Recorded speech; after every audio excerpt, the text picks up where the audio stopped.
Et si un simple instant d'égarement donnait naissance à un secret si toxique, si profondément enfoui, qu'il menaçait de réduire en cendres tout ce que vous aviez mis des années à bâtir? Ce soir-là, je n'ai pas simplement ouvert une porte mal fermée, j'ai ouvert la boîte de Pandore. Et lorsque mon beau-fils a franchi le seuil de la pièce, la vérité inavouable que je tentais de dissimuler s'est retrouvée sur le point d'éclater au grand jour, modifiant à tout jamais la trajectoire de nos existences. Ce n'était pas une simple erreur de parcours, c'était une véritable bombe à retardement, dont le tic-tac résonne encore dans ma tête. Je ne m'attendais absolument pas à ce qu'il y ait quelqu'un à la maison cette nuit-là. Notre grande demeure, située dans la banlieue chic de Lyon, était plongée dans un silence absolu, à peine troublé par la lumière tamisée de quelques lampes d'appoint en laiton. À l'extérieur, la pluie d'automne frappait doucement contre les grandes baies vitrées, créant une mélodie mélancolique. Je m'étais versé un généreux verre d'un grand cru de Bordeaux, un vin rouge corsé dont les arômes de fruits noirs et de chêne flattaient mes sens, et je m'étais installé dans l'intimité rassurante de ma chambre. C'était un luxe rare ces temps-ci. La solitude a cette fâcheuse tendance à s'insinuer en vous au moment où vous vous y attendez le moins, n'est-ce pas? Mon mari, Thierry, était parti pour un énième voyage d'affaires à l'étranger, une routine à laquelle je m'étais résignée depuis des années. Mais cette fois-ci, je n'étais pas seulement seule, j'étais agitée, traversée par une fièvre étrange, une anxiété sourde que je ne parvenais pas à définir.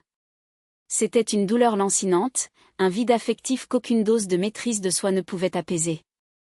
J'avais revêtu ma nuisette en soie émeraude, dont le tissu fluide glissait sur mes courbes, recouverte d'une robe de chambre en velours noir, mes pieds nus cherchant la fraîcheur du parquet. J'ai donc pris une décision très intime pour combler ce vide, ne serait-ce que pour un instant éphémère. J'avais à peine commencé à m'abandonner à mes propres caresses, les yeux mi-clos, que j'ai perçu un bruit étouffé de l'autre côté de la porte. Au début, j'ai cru que c'était le vent qui s'engouffrait dans les vieilles boiseries de la maison, ou peut-être le plancher qui craquait sous le poids des années.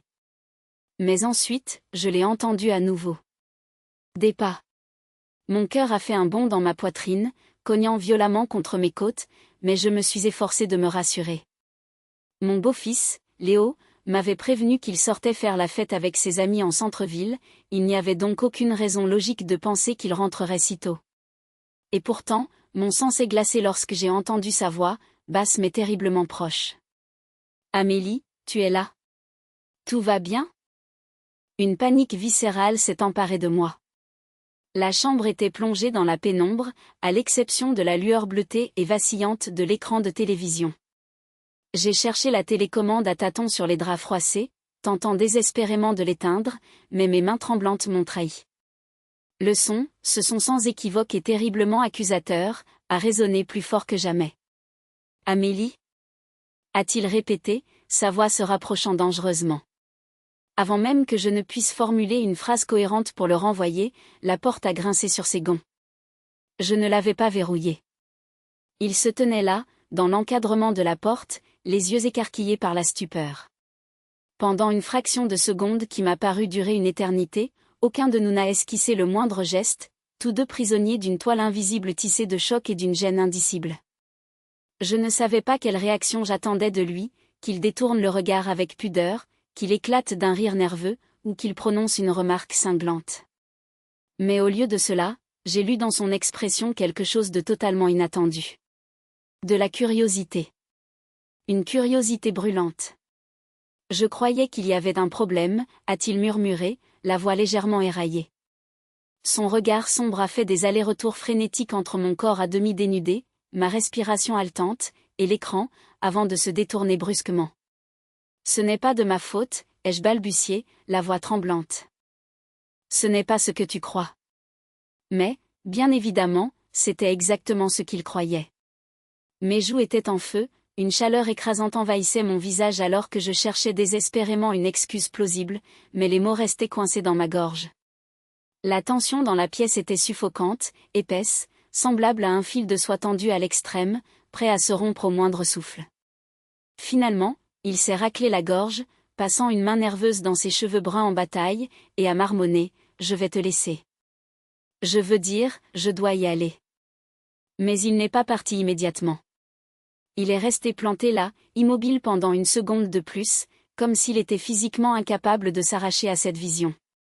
Et à cet instant précis, l'atmosphère a irrémédiablement changé. Ce n'était plus seulement de l'embarras ou de la maladresse. C'était la naissance d'une compréhension muette, la certitude absolue qu'aucun de nous n'oublierait jamais ce qui venait de se produire. Lorsque la porte s'est enfin refermée dans un léger claquement, me laissant seule dans la pénombre, je suis restée assise dans un silence de plomb, mes doigts crispés autour du pied de mon verre de vin. Mon cœur battait la chamade, non plus sous l'effet de la peur, mais à cause de quelque chose de bien plus profond, une émotion brute et sauvage à laquelle je n'osais donner de nom. Cette nuit-là, je me suis répété inlassablement que ce n'était qu'une erreur stupide, un accident malheureux, mais au fond de mes entrailles, je savais pertinemment que c'était faux. Il y a des frontières qui, une fois franchies, ne peuvent plus jamais être effacées. Et ce n'était que le prélude. Lorsque Léo était revenu vivre à la maison quelques mois plus tôt, je m'attendais à retrouver le garçon distant, renfermé et un peu rebelle que j'avais connu des années auparavant, à l'époque où Thierry et moi nous étions mariés. Mais à 25 ans, il n'était plus du tout un garçon. Il avait acquis une assurance tranquille, une carrure athlétique et un charme désinvolte que je n'avais jamais remarqué auparavant. Il était devenu un homme, un vrai. Et bien que je me fustigeais en me disant qu'il était moralement répréhensible de remarquer de tels détails, je ne pouvais m'empêcher de ressentir un frisson d'anticipation chaque fois qu'il pénétrait dans la même pièce que moi. Cette conscience aiguë de sa présence a persisté bien après notre incident nocturne. Ce n'était pas seulement la honte d'avoir été surprise dans un moment d'une telle vulnérabilité. C'était ce regard, ce feu dans ses yeux. Cette hésitation curieuse, comme si quelque chose dans ce qu'il avait vu l'avait fasciné tout autant qu'effrayé. J'ai passé les jours suivants à l'éviter soigneusement, fuyant vers la cuisine dès que j'entendais le son de ses pas dans le couloir, ou feignant d'être absorbé par l'entretien de mes rosiers dans le jardin. Mais Léo, lui, semblait fermement décidé à crever l'abcès. Un soir, il a frappé doucement à l'encadrement de la porte de la cuisine. J'étais en train de laver la vaisselle, vêtue d'une robe d'été fluide à fleurs qui laissait deviner mes épaules, un délicat collier en or brillant à mon cou. « Salut » a-t-il lancé en s'appuyant nonchalamment contre le mur, les bras croisés. « Je ne voulais pas te faire peur l'autre nuit. » Je n'ai pas osé lever les yeux, fixant intensément la mousse savonneuse dans l'évier en porcelaine. L'eau chaude sur mes mains était une distraction bienvenue. Tout va bien. J'aurais dû fermer cette porte à clé, ai-je murmuré, la voix tendue. Tu n'as pas à te justifier, a-t-il rétorqué rapidement, d'un ton doux. Je veux dire, tout le monde a droit à son intimité. Un silence lourd s'est installé, rythmé seulement par le clapotis de l'eau, avant qu'il n'ajoute, mais tu avais l'air bouleversée. Est-ce que tu vas bien, Amélie ? Cette question m'a prise totalement au dépourvu. Cela faisait des années, une éternité même, que quelqu'un ne m'avait pas posé cette question avec une telle sincérité, comme si la réponse avait réellement de l'importance. Thierry était perpétuellement absorbé par ses dossiers et ses réunions, et j'avais appris depuis bien longtemps à dissimuler mes failles derrière le masque lisse et parfait de l'épouse idéale. Je vais très bien, ai-je répondu avec un peu trop de précipitation, avant d'adoucir mon ton. Merci de t'en inquiéter. Il a hoché la tête, mais n'a pas bougé d'un centimètre. Sa présence imposante semblait remplir tout l'espace de la cuisine, et j'ai senti l'air entre nous s'épaissir, se charger d'une électricité invisible et de mots non dits. La tension ne s'estompait pas. Elle s'installait, silencieuse, insidieuse, comme un poison lent. Au cours des semaines qui ont suivi, Léo et moi avons glissé dans un rythme étrange, une danse dangereuse. Il se montrait d'une prévenance inédite, il proposait de m'aider pour les courses au marché local, réparait le robinet qui fuyait dans la salle de bain, ou s'asseyait simplement à mes côtés sur la terrasse en bois pour admirer les teintes orangées du coucher de soleil. Un soir, alors que nous partagions une excellente bouteille de vin blanc sec sur cette même terrasse, il m'a surprise avec une question directe, « Tu te sens seule, parfois, Amélie ?»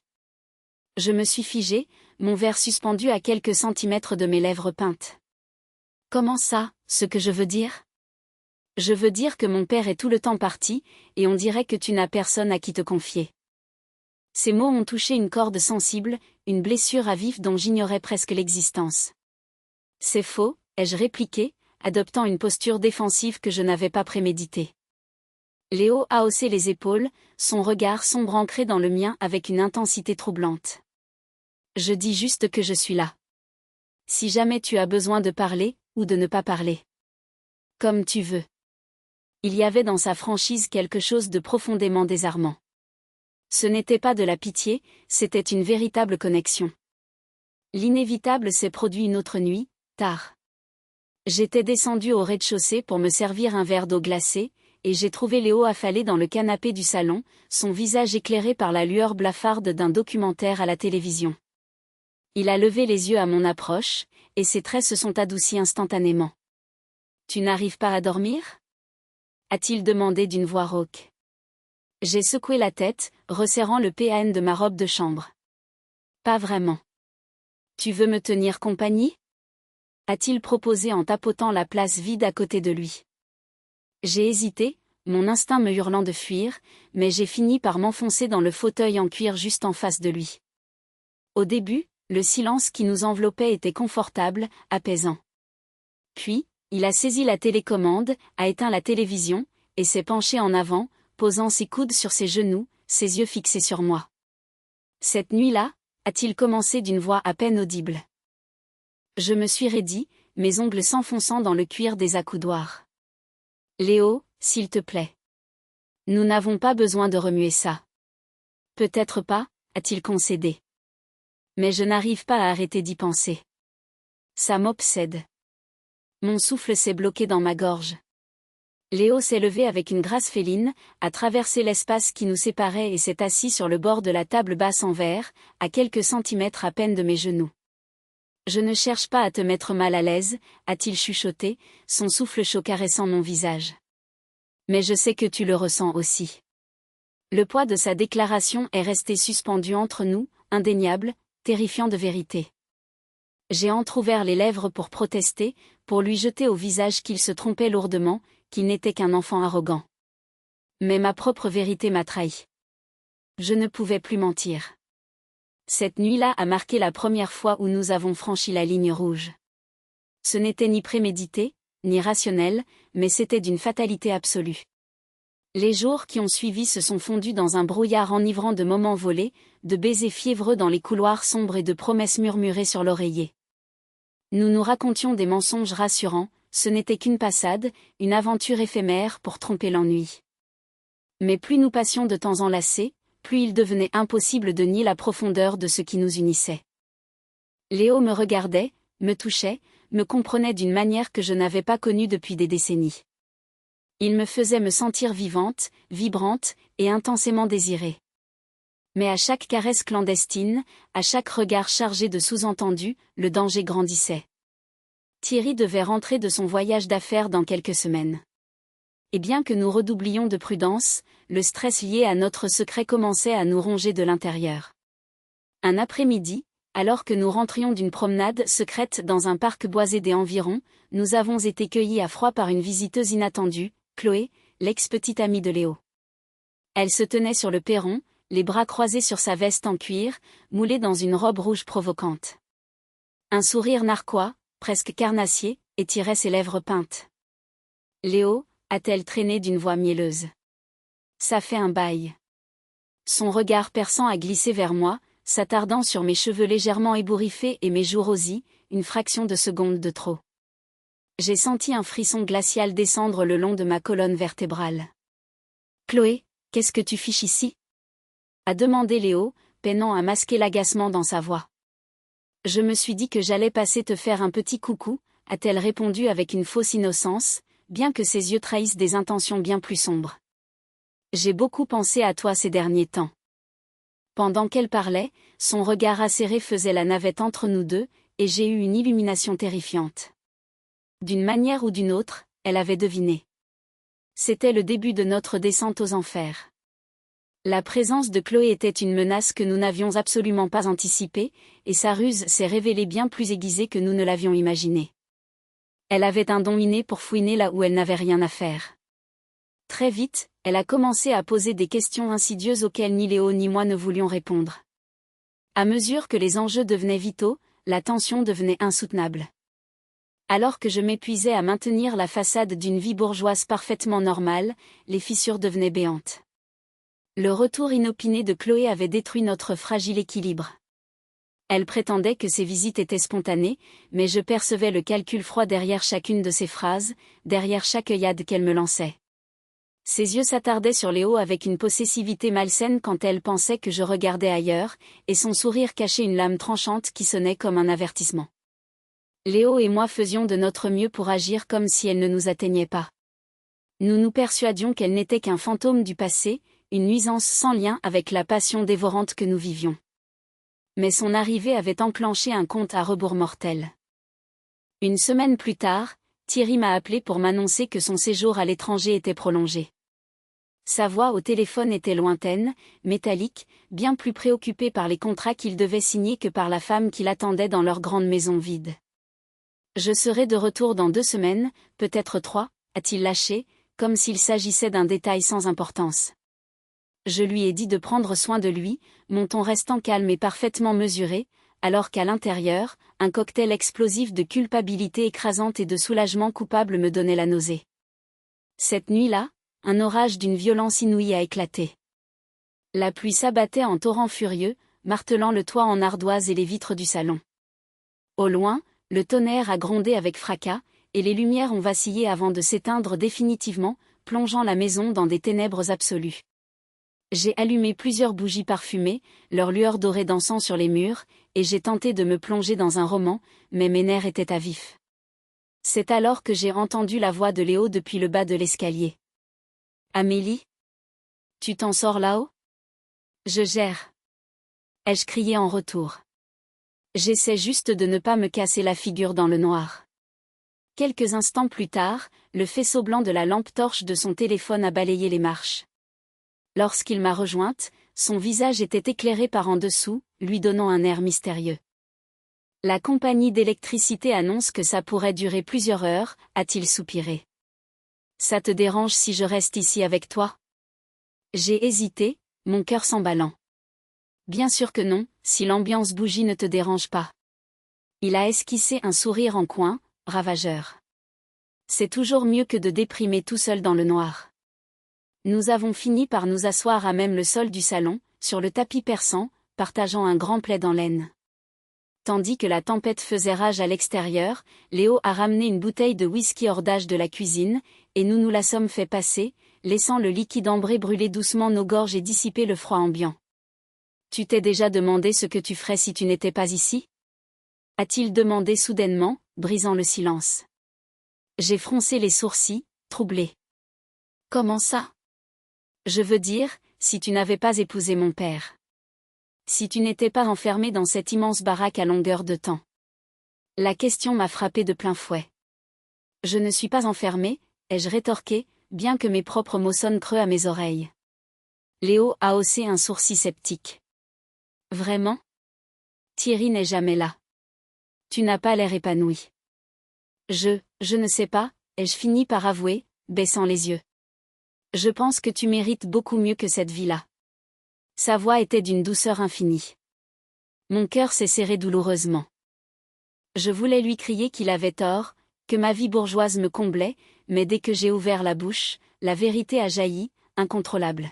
« Je ne sais pas ce que je ferais, ai-je murmuré. Parfois, j'y pense, à ce que serait ma vie si j'avais fait d'autres choix. Mais ça n'a plus d'importance aujourd'hui, n'est-ce pas ?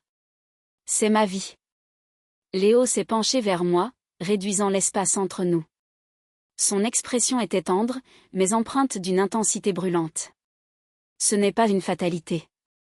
L'air autour de nous était lourd, saturé de cette même électricité qui couvait depuis des semaines. J'aurais dû l'arrêter. J'aurais dû me lever et fuir dans ma chambre. Mais au lieu de cela, je me suis laissé emporter par le courant. Lorsque sa main chaude a effleuré la mienne, je ne me suis pas retiré. Dans les jours qui ont suivi, nos moments volés sont devenus de plus en plus audacieux, presque imprudents. Léo et moi inventions des prétextes futiles pour sortir ensemble. Une virée au marché des producteurs locaux par-ci, une longue marche sur un sentier forestier isolé par-là. Ce n'était pas seulement l'excitation de l'interdit qui me grisait. C'était la façon dont il me dévorait des yeux, comme si j'étais la seule merveille de ce monde. C'était la façon dont il buvait mes paroles, la façon dont il réveillait chaque parcelle de mon corps endormi. Un après-midi, nous nous sommes retrouvés dans un petit café discret à la périphérie de la ville. L'endroit était désert, et nous nous sommes glissés dans une banquette au fond de la salle. Sous la table, nos genoux se frôlaient constamment, envoyant des décharges électriques dans mes veines.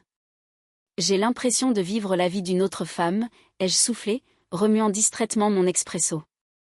Léo a penché la tête, m'observant avec fascination.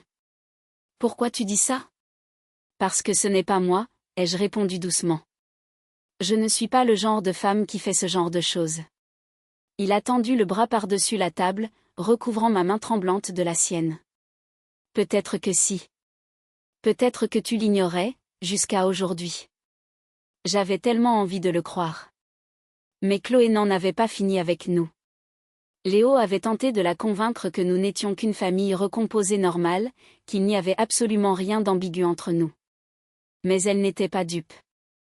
Un soir, en rentrant du supermarché, les bras chargés de sacs, j'ai aperçu sa voiture garée en travers de notre allée. En poussant la porte d'entrée, je l'ai trouvé affalé dans le canapé du salon, face à Léo. Le ton montait. Ses accusations claquaient comme des coups de fouet. « Tu te fous de ma gueule ?» hurlait-elle. « Ça se voit sur ton visage. »« Chloé, tu deviens complètement parano », répliquait Léo d'une voix qu'il voulait calme mais qui tremblait de rage contenue. Quand je suis entrée dans la pièce, ses yeux injectés de venin se sont braqués sur moi. « Tu es dans le coup, toi aussi, pas vrai ?» a-t-elle craché. « Qu'est-ce qui se passe entre vous deux, putain ?» J'ai senti les murs du salon se refermer sur moi, la panique montant jusqu'à m'étouffer. Léo n'a pas répondu immédiatement, et j'ai compris ce que ce silence impliquait. Ce n'était qu'une question de temps avant que notre château de cartes ne s'effondre.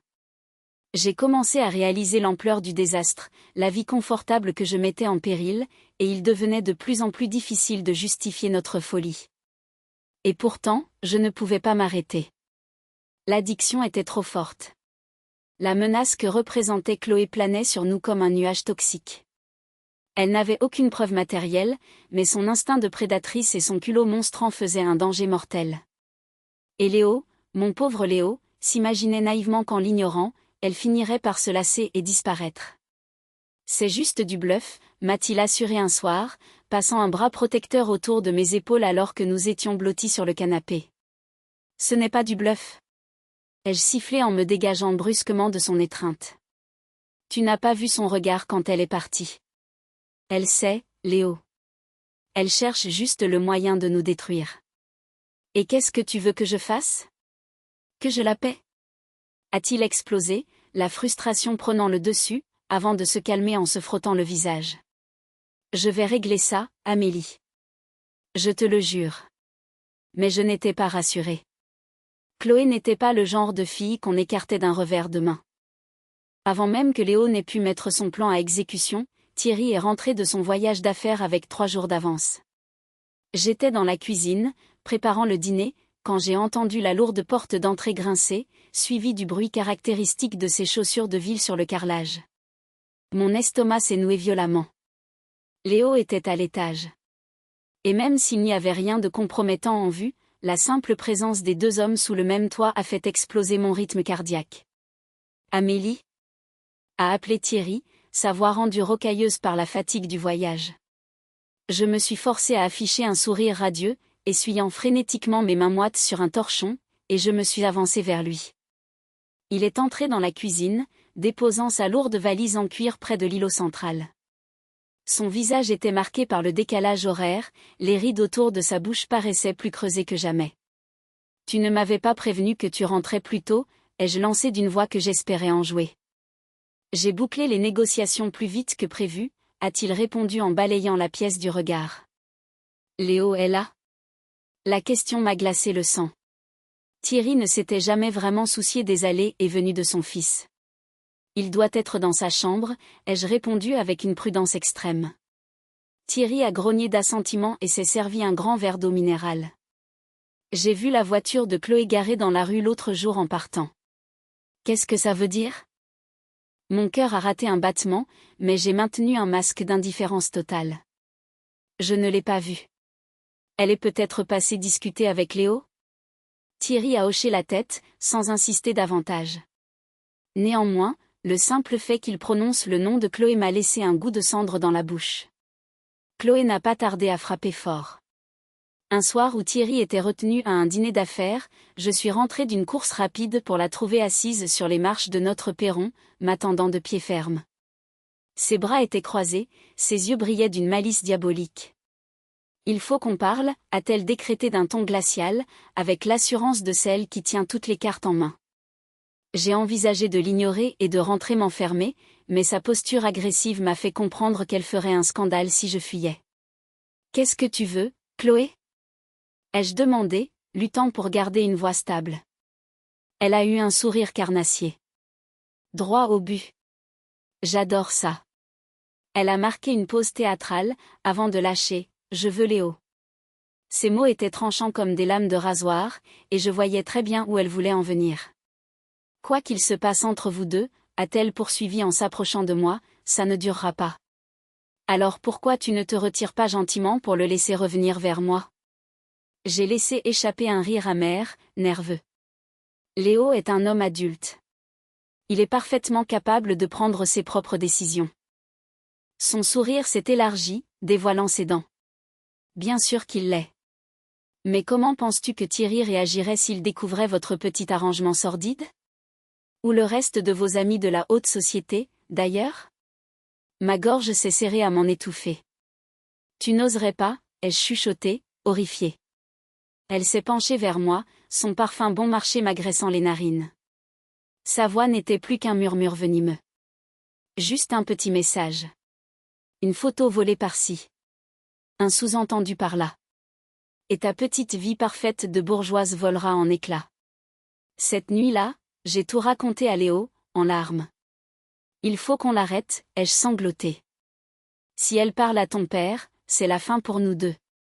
Léo a hoché la tête, la mâchoire contractée à l'extrême, les poings serrés à s'en blanchir les jointures. Je vais aller lui parler. Je vais lui faire entendre raison. Mais lorsqu'il est revenu de son entrevue avec elle le lendemain après-midi, son visage était livide, décomposé. Elle ne lâchera pas l'affaire, a-t-il lâché d'une voix morte. Elle veut de l'argent. Beaucoup d'argent. Mon estomac a fait un triple saut périlleux. Combien ? Ai-je demandé, le souffle court. 50 000 €, a-t-il répondu en se laissant tomber sur une chaise. Elle dit que c'est le prix de son silence. Nous ne pouvons pas lui donner une somme pareille. Me suis-je exclamé en faisant les 100 pas dans le salon. Elle reviendra à la charge dès qu'elle aura tout dépensé. Léo s'est levé d'un bond, bouillant d'une rage impuissante. Alors qu'est-ce que tu proposes, Amélie? Parce que moi, je suis à court d'idées. Je n'avais aucune réponse à lui offrir. Désespérée, acculée, je me suis tournée vers ma meilleure amie, Camille. Elle était brillante, redoutable en affaires, et dotée d'un réseau de contacts impressionnant. Même si l'idée de l'entraîner dans cette boue me répugnait, je ne voyais aucune autre issue. Lorsque je lui ai déballé toute l'histoire, autour d'un café dans son appartement cossu, ses yeux se sont écarquillés de stupeur. Amélie, a-t-elle soufflé lentement. Est-ce que tu réalises dans quel merdier tu t'es fourré? Je n'avais rien prémédité, ai-je plaidé, les larmes aux yeux. C'est juste arrivé. Elle a poussé un profond soupir et s'est levée pour se servir un verre de whisky en plein jour. Bon, très bien. Réfléchissons. Chloé est une plaie, mais elle n'est pas intouchable. Il doit bien y avoir un cadavre dans son placard qu'on peut utiliser contre elle. Et il s'est avéré qu'il y en avait un. Camille a fait jouer ses relations, a fouillé dans le passé trouble de Chloé, et a mis à jour une longue traînée de dettes de jeu impayées et une récente altercation violente avec la justice qui avait été étouffée. Armés de ce dossier explosif, nous avons mis au point un plan machiavélique pour forcer Chloé à reculer, prête à tout pour sauver ce qui restait de nos vies.